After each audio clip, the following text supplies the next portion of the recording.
Então Deus ordenou que as águas se separassem. As águas superiores voltaram ao seu lugar no alto do céu, de onde procederam. As águas que romperam das profundezas da terra dirigiram-se para os abismos inferiores, e as águas do oceano a ele tornaram. 4 Sobre a terra ficaram apenas aquelas águas que desde o princípio lhe foram destinadas, por aceno divino, para sua necessidade. As outras, até o 10º mês, Shebat, tinham baixado gradativamente. 5 No primeiro dia de Shebat, começaram a aparecer os cumes das montanhas mais altas, e passados 40 dias, aos 10 de Adar, Noé abriu a janela oriental da arca e despediu um corvo, para que lhe trouxesse notícias. Ele voou e não mais voltou. 6 Quando as águas diminuíram um pouco mais sobre a terra, ele soltou uma pomba, mas esta não encontrou nenhum lugar de pouso, e voltou para junto de Noé, na arca. Depois de 7 dias, ele despediu mais uma vez a pomba, e ela voltou, trazendo no bico um ramo de oliveira. 7 Essa pomba representa para nós os 2 testamentos. No primeiro,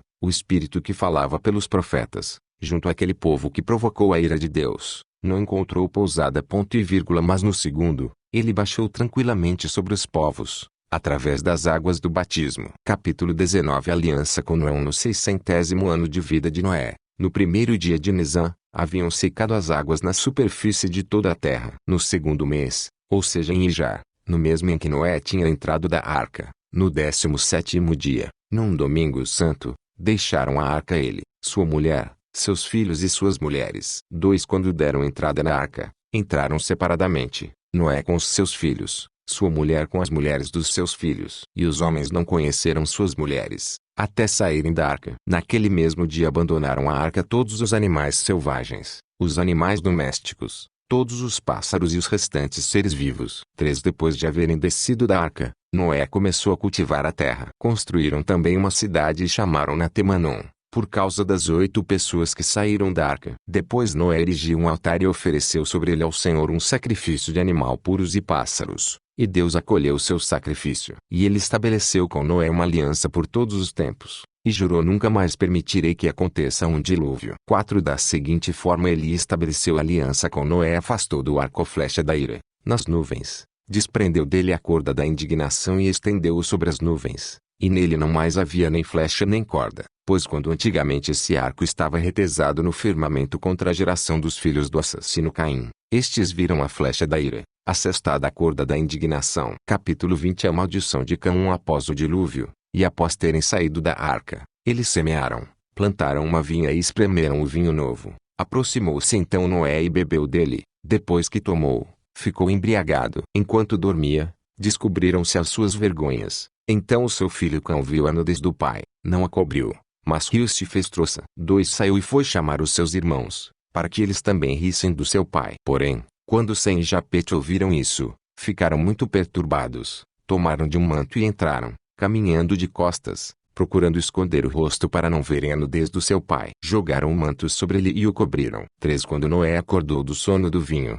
sua mulher contou-lhe tudo o que havia acontecido, mas ele mesmo já sabia o que se tinha passado. Então irou-se profundamente contra o seu filho Cão e disse: maldito seja Canaã, que ele seja o servo dos servos dos seus irmãos. 4 Por que motivo? Pela culpa de Cão, justamente Canaã foi amaldiçoado. Quando ele era um rapaz crescido e chegara ao uso da razão, Satã introduziu-se nele e passou a ser o seu mestre no pecado. Ele renovou a obra da casa de Caim, confeccionou flautas e cítaras. 5 Então os diabos e demônios entraram nelas e lá se estabeleceram. Tão logo o vento soprava dentro delas, os demônios cantavam e emitiam a sua voz forte. E quando as cítaras eram tangidas, os diabos atuavam por meio delas. 6 Noé, ao tomar conhecimento dessas práticas de Canaã, entristeceu-se profundamente, pois que se renovavam as obras da perversidade pelas quais ocorrera a queda dos filhos de Sete, pois pela cantoria, dança e pelo assanhamento dos filhos de Caim, Satã levou os filhos de Deus à perdição.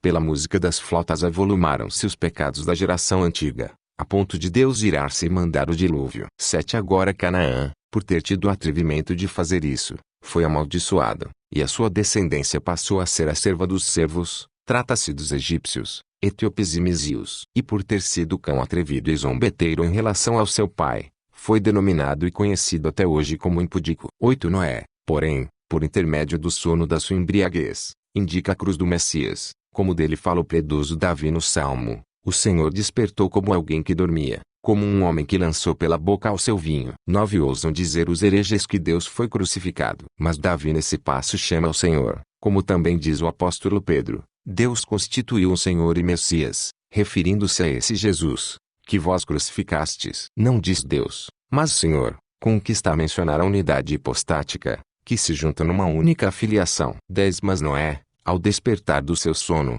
amaldiçoou Canaã e rebaixou os seus descendentes à condição de servos, depois dispersou-os entre os povos. E quando nosso Senhor ressuscitou da morada dos mortos, ele amaldiçoou os judeus e espalhou os seus descendentes entre os povos. 11 Mas, como dito, os descendentes de Canaã foram os egípcios. Eles foram disseminados por toda a terra para servir como servos dos servos. 12 O que significava servidão da servidão. Esses egípcios serão escorraçados por toda a terra, e carregarão fardos no pescoço. Os outros, aos quais foi imposto o jugo da submissão, não andam a pé, ao serem mandados em viagem pelos seus amos, e não carregam fardos no pescoço, mas montam a cavalo com honra, semelhantemente aos seus senhores. 13 Mas os descendentes de Cão são os egípcios que carregam fardos e que ao viajar andam a pé, e com isso seu pescoço se curva sob peso. Assim, eles são enxotados das portas dos filhos dos seus irmãos. 14 Esse castigo foi imposto aos descendentes de Cão por causa da insensatez de Canaã, tornando-se dessa forma aos servos dos servos. Capítulo 21 O testamento de Noé. Depois de sair da arca, Noé viveu mais 350 anos. Depois ele adoeceu para morrer. Reuniram-se junto dele Sem, Cão, Japete, Arpaxissade e Salé. 2 Então Noé chamou perto de si o seu filho primogênito Sem, e falou-lhe em segredo: Escuta bem, meu filho, o que agora vou dizer-te. Quando eu estiver morto, entra na arca em que fostes salvos e retira de lá o corpo do nosso pai Adão. Mas não deverá ser visto por homem algum. 3 Toma contigo pão e vinho, como provisão de viagem. Em seguida, leva contigo Melquisedeque, o filho de Malachi, pois, de todos os teus descendentes, ele foi por Deus escolhido para servir, na sua presença, ao corpo do nosso pai Adão. 4 Depois parte e deposita-o no ponto central da terra, e faze com que Melquisedeque habite. O anjo do Senhor irá diante de vós, para mostrar-vos o caminho que devereis seguir, bem como o lugar onde deveis ser colocado o corpo de Adão, a saber, no ponto central da terra. 5 Lá se concentram 4 extremidades, pois quando Deus criou a terra, emanou dele a sua força, e a terra